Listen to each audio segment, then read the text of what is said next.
নমস্কার, আপনারা যে যেখান থেকে আমার এই চ্যানেলটা দেখছেন আপনাদেরকে অনেক অনেক ধন্যবাদ।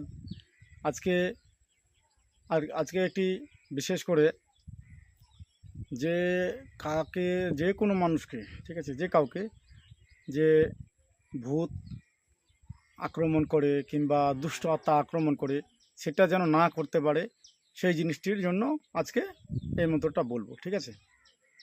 তো আশা করি আপনারা যারা আমার এই চ্যানেলটি দেখছেন অবশ্যই মনোযোগ দিয়ে দেখবেন এবং মনোযোগ দিয়ে শুনবেন, ঠিক আছে।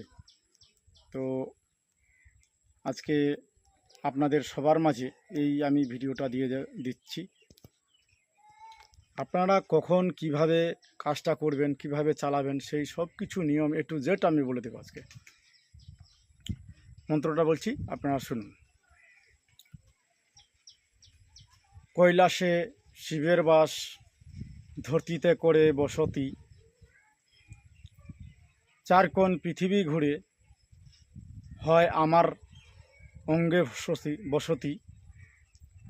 অংভূষ্য দেহাভূষ্য ভূষ্য শিব মাখে, এই ভুক্ষ মাখিলাম, মানে এই ভুক্ষ মাখিলাম আমি উমুকের গায়ে।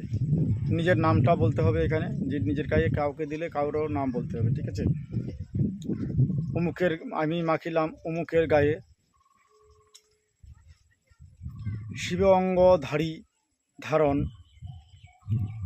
কর অঙ্গ জোড়ে, আজ হতে বন্দী করিলাম শিবের গোচরে।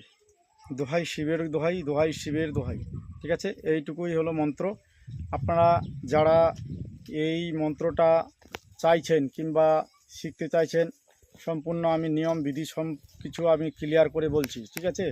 আপনারা ভালোভাবে শুনে নেবেন, মন্ত্রটিকে বুঝে নেবেন কোন সময় কিভাবে কি করতে হবে। তো আপনারা যেদিনকে অমাবস্যা পূর্ণিমা রাত্রে শিবের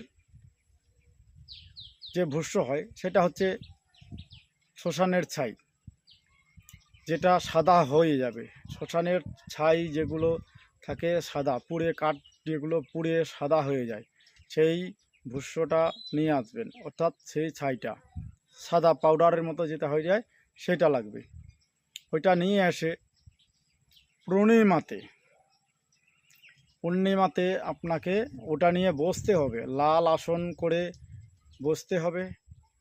আসনের উপরে একটা কলা পাতা, একটা তুলসী পাতা রাখতে হবে।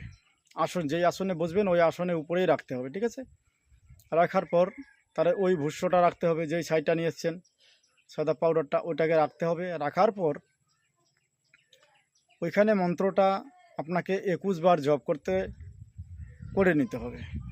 21 বার জপ করার পর যখন 21 বার জপ করা হয়ে যাবে, তো সেই ছাইটা আপনি ওটাকে ভালোভাবে রেখে দিন, কোনো ডিব্বিতে করে কোনো বোতলে পুড়ে রেখে দিন, ঠিক আছে। যখন আপনি বোতলে পুড়ে রেখে দিবেন, তারপরে এই জিনিসটিকে আপনি শুধু একটি করে তিলক মাখবেন। তিলক এইভাবে কপালে একটা করে ফোঁটা মাখবেন, আর আপনাকে মন্ত্র বলতে হবে না। আপনি যেদিনেই যেখানেই যাবেন ওটা সাথেও নিয়ে যেতে পারেন, কোনো অসুবিধা নাই। যখনই আপনি তিলক লাগাবেন তখন থেকে আপনার শরীরটা বন্ধ থাকবে, ভূত পিশাচ কোনো দেবদেবী থেকে আক্রমণ করতে পারবে না, ঠিক আছে। তো এটি শর্টকাট একটি মন্ত্রের মধ্যে আপনাদেরকে দিলাম। এক কথায় দেহ সুরক্ষা, ভূত পিশাচ সুরক্ষা, এটার জন্য আপনাদেরকে এই মন্ত্রটা দিলাম। আপনারা যারা চালাচ্ছেন কিংবা যারা নতুন শিখছেন তাদের জন্য এটা খুব পারফেক্ট দরকার আছে, এই জিনিসটিকে আপনারা করে নিতে পারবেন।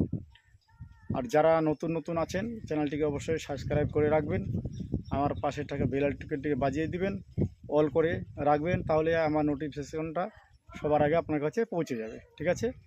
নমস্কার।